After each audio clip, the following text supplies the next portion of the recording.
Boy, this got to be one of the lowest cars I done ever worked on, my nigga. I got 3 jacks on this bitch. Bro, blank. I don't think ain't no lower car I ain't seen in Charlotte. No cap. Let's get it.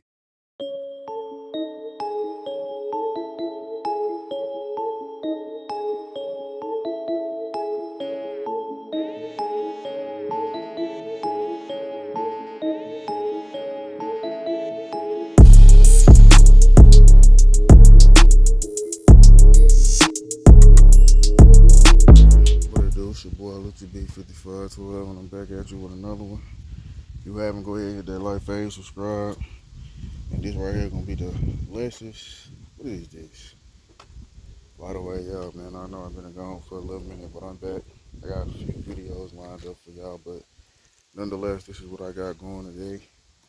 We got a Lexus Es300. Right now I'm doing the steering rack on this shit, so y'all stay tuned. You got a play-by-play. What all I had to do to get to the point where I'm at right now, so we can drop this bitch out and replace it with another one. Again, go ahead and hit that like, favorite, subscribe button. Yes, sir. I'm gonna cut you back on. All right, bet. First thing first.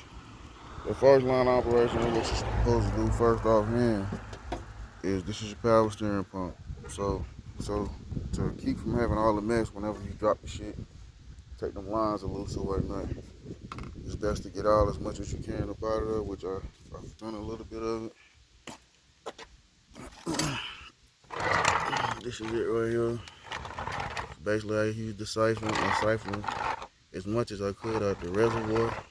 Still gonna lose some, but everywhere I go, you know what I'm saying, it's a less mess, if that makes sense, type shit. Second line of business is to take off the tie rod, which is right there. If you have a factory car, I think it's a 17, but if you've already had work done to your front end up here and whatnot, they changed the nut over to an 18. Well, that's a 22. This is the back end nut behind that, but that's a size 18. Take that shit off, take the cottering pin off, take that off, you know what I mean?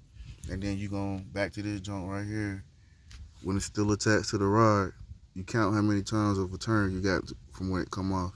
That way you keep your alignment straight. Again, you gotta do it on both sides. The vehicle needs to be lifted up on both sides. That way, when it's time to take it out, you can get it out all at one time. So everything you do on one side, you repeat on the other.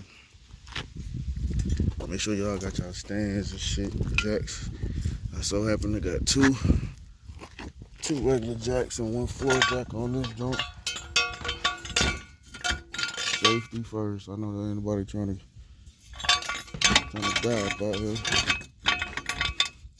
So play it safe. You know what I mean? It's simple. So I'm gonna cut you back on.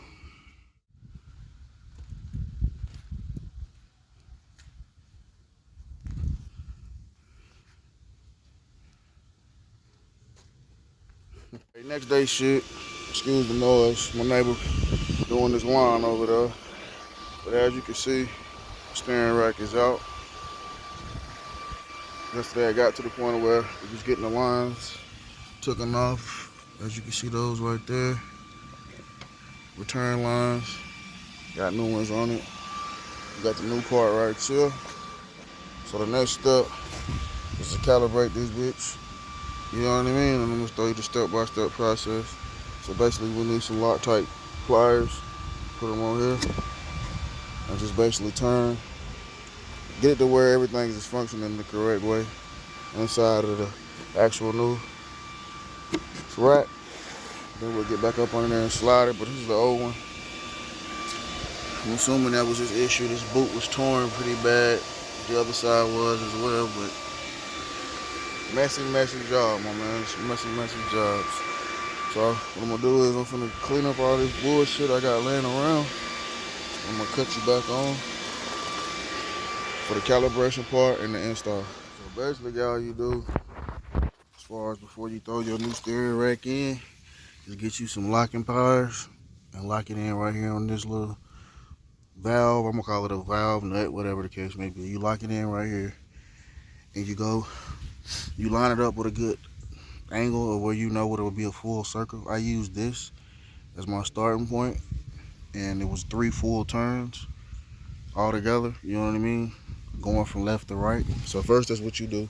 You pick a side and you go all the way to that end, and then you go the opposite way, counterclockwise, to see how many turns you get. So I got 3 turns, so half of that is 1.5 turns.